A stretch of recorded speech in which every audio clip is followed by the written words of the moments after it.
अस्सलामु अलैकुम वरहमतुल्लाहि वबरकातुहू। आज हम सेकंड ईयर फिज़िक्स का चैप्टर 15 का न्यूमेरिकल 15.10 करने जा रहे हैं। सवाल है आपके पास दो सवाल हैं यहाँ पर, एक ए पोर्शन में और एक बी पोर्शन में। तो ए पोर्शन के पास सवाल है, determine the average value of kinetic energy of the particle of an ideal gas it 10 centigrade and 40 centigrade. अच्छा जा, और दूसरा सवाल ऑप्शन या आपके पास पोर्शन बी में है, what is the kinetic energy per mole of an ideal gas at this temperature. ये जो हम इस टेम्परेचर पे हम निकालेंगे 10 सेंटीग्रेड पे एंड 40 सेंटीग्रेड पे। मैं जूम कर लेता हूँ थोड़ा। 10 एंड 40 सेंटीग्रेड हम ये जो एवरेज काइनेटिक एनर्जी मालूम करेंगे, ये पर मोलिक्यूल की होगी। और यहाँ पे फिर आप क्यों कह रहा है काइनेटिक एनर्जी पर मोल आप मालूम करें। ये ऊपर जो हम मालूम करेंगे काइनेटिक एनर्जी ऑफ पार्टिकल, ये हम 10 सेंटीग्रेड एंड 40 सेंटीग्रेड पे मालूम करेंगे और ये पर मोलिक्यूल के लिए होगी। और फिर आपसे ऑप्शन बी में पोर्शन बी में आपसे पूछा जा रहा है कि काइनेटिक एनर्जी पर मोल आप बताएं, और कौन से टेम्परेचर पर। इट दिस टेम्परेचर जो है ऊपर ये टेम्परेचर दिए हुए हैं of an ideal gas, it this temperature दिए हुए हैं 10 सेंटीग्रेड एंड 40 सेंटीग्रेड। तो सबसे पहले हम डेटा लगाएंगे, हम डेटा बनाएंगे। तो पहले आपके पास यह हुआ है टेम्परेचर T1 10 सेंटीग्रेड। अच्छा, ये सेंटीग्रेड में तो अब इसको केल्विन में चेंज करना होगा। केल्विन में हम जस्ट चेंज करने के लिए सिर्फ 273 को ऐड करते हैं हम, तो ये 283 बन जाएगा केल्विन। और ये T2 है हमारे पास, ये 40 सेंटीग्रेड और 273 के साथ हम इसको ऐड करते हैं। तो मैं करता हूँ 40 प्लस 273 313 केल्विन हो जाएगा ये। और फिर आपके पास रिक्वायर्ड में आपके पास है kinetic energy, average kinetic energy है, एवरेज हो जाएगा यहाँ पे AVG। और ये काइनेटिक एनर्जी पर मोल, ये जो हम निकालेंगे काइनेटिक एनर्जी एवरेज एनर्जी, इसको हम पर मोलिक्यूल के साथ निकालते हैं। यहाँ पे पर मोल के निकालना है, तो यहाँ पे हम इसको करेंगे इंशाल्लाह। आपको मैं बताऊंगा कैसे निकालते हैं पर मोल के लिए। तो अब हम सॉल्यूशन लिखेंगे। सॉल्यूशन लिखने के बाद हमें पता है एवरेज काइनेटिक एनर्जी का जो फार्मूला है वो बराबर होता है, अब ये हम सबसे पहले T1 के लिए करेंगे। इसने कहा काइनेटिक एनर्जी और पार्टिकल मालूम करें 10 सेंटीग्रेड पर और 40 सेंटीग्रेड के लिए। तो हम सबसे पहले T1 के लिए करेंगे 4T1 जो है 283 के बराबर। अच्छा, काइनेटिक एवरेज एनर्जी जो फार्मूला होता है वो बराबर होता है √3/2 kT। सही है जी, 3/2 इस तरह आ जाएगा। अच्छा, के बराबर होता है, ये बोल्ट्जमैन कांस्टेंट है 1.38 मल्टीप्लाई बाय 10 की पावर -23। और फिर आगे आपके पास टेम्परेचर हम T1 के लिए मालूम कर रहे हैं 283 है हमारे पास।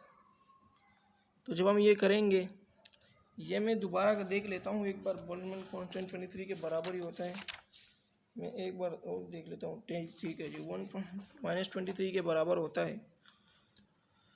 तो इसको हम करते हैं अभी 3/2 मल्टीप्लाई बाय 2 है जी, 1.38 मल्टीप्लाई बाय 10 की पावर -23 मल्टीप्लाई बाय 283। तो ये आपके पास आंसर आया 5.85 10 की पावर -21। ठीक है जी, यही आंसर है हमारे पास। आपके बुक में भी ये एवरेज का है, यहाँ पे आया 5.85, बस इतना ही लिखे हैं, इतना भी पूरा है 21। और इसका यूनिट होगा हमारे पास जूल, क्योंकि काइनेटिक एनर्जी एक एनर्जी है, एनर्जी का हमारे पास जो यूनिट होता है वो जूल होता है। अब काइनेटिक एनर्जी फॉर T2 हम मालूम करेंगे। अब ये फॉर T2 जो कि 313 के बराबर है। इसी तरह करेंगे हम। काइनेटिक एवरेज एनर्जी का फार्मूला हमें पता है 3/2 kT। अब ये 3/2 इस तरह आ जाएगा 1.38 मल्टीप्लाई बाई 10⁻⁻23 मल्टीप्लाई बाई 313। अब इसको मैं कर लेता हूँ 3/2 1.38 मल्टीप्लाई बाई 10⁻⁻23 मल्टीप्लाई बाई 313। 313 लिखा है मैंने कि नहीं, सबर देखता हूँ। ठीक है जी, 313 6.47 मल्टीप्लाई बाई 10⁻⁻21। तो ये दूसरे पे भी हमने कर लिया, तो यहाँ पे आ रहा है 6.47191 मल्टीप्लाई बाई 10⁻⁻21। इसका भी यूनिट जूल होगा। अच्छा जी, ये दोनों हो गए। हमने T2 भी मालूम करा, T1 पे भी हमने मालूम कर लिया एवरेज काइनेटिक एनर्जी। अब उसने कहा काइनेटिक एनर्जी पर मोल मालूम करें, पर मोल मालूम करें। वो उसके लिए भी काइनेटिक एनर्जी में बताता हूँ। Kinetic energy per mole for T1, जो T1 बराबर है 283 के। जी ठीक है, ये सवाल हमने कर लिया। ये एक ए पोर्शन का हमने कर लिया, 10 सेंटीग्रेड पे भी मालूम कर लिया, 40 पे भी हमने मालूम कर लिया। अब यहाँ पे दूसरा जो सवाल है, what is kinetic energy per mole of an ideal gas it this temperature. ये दो टेम्परेचर पे अब पर मोल हमने मालूम करनी है काइनेटिक एवरेज एनर्जी। तो पर मोल के लिए मालूम करें T1।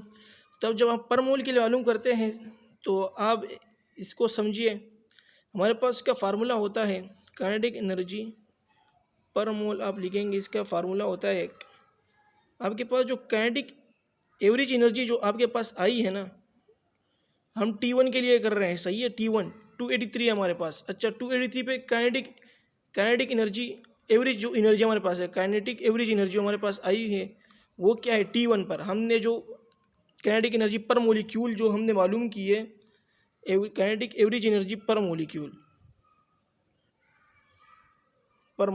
ये जो हमने निकाली हुई है ये वाली, ये पर मोलिक्यूल है, सही है। ये पर मोलिक्यूल,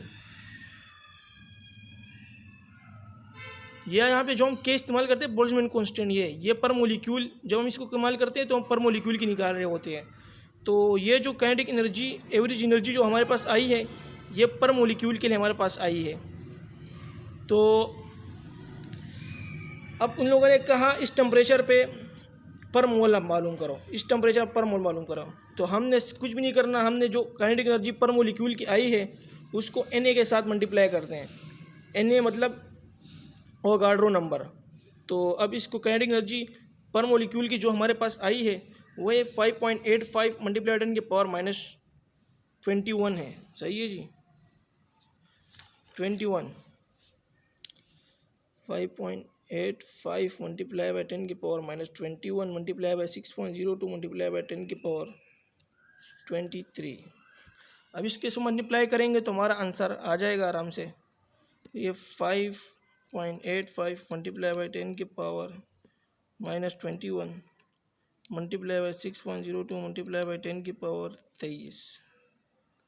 तो हमारे पास आया 3521.7। तो हमारे पास आया 3521.7 पर मोल है। तो ये भी एक एनर्जी हमने मालूम कर ली है, तो इसका यूनिट भी जूल होगा। काइनेटिक एनर्जी पर मोल है, ठीक है जी। अब ये T1 के लिए मालूम करें, 4 T2 पर मोल के लिए मालूम करेंगे। तो काइनेटिक एनर्जी पर मोल, तो हम कैसे करेंगे? T2 पे जो हमारे पास काइनेटिक एनर्जी पर मोलिक्यूल आई थी हमारे पास, ये जो ऊपर है ये पर मोलिक्यूल के लिए है। तो हम इसको मल्टीप्लाई करेंगे, इसको Na एवोगाड्रो नंबर के साथ, तो हमारे पास पर मोल निकल जाएगा, आ जाएगा हमारे पास। तो इसको मल्टीप्लाई करते हैं, एवरेज काइनेटिक एनर्जी ऑफ पर मोलिक्यूल जो हमने T2 पे निकाली है उसको मल्टीप्लाई करो Na एवोगाड्रो नंबर के साथ, तो आपका पर मोल पर मोल आ जाएगा 4 T2। टेम्परेचर T2 पे हमारे पास पर मोल आ जाएगा। तो एवरेज काइनेटिक एनर्जी हमारे पास ऊपर क्या है, ये 6.47191 multiply by 10⁻⁻21 multiply by 6.02 multiply 10⁻23। अच्छा जी, अब यहाँ पे 47991 है यहाँ पर।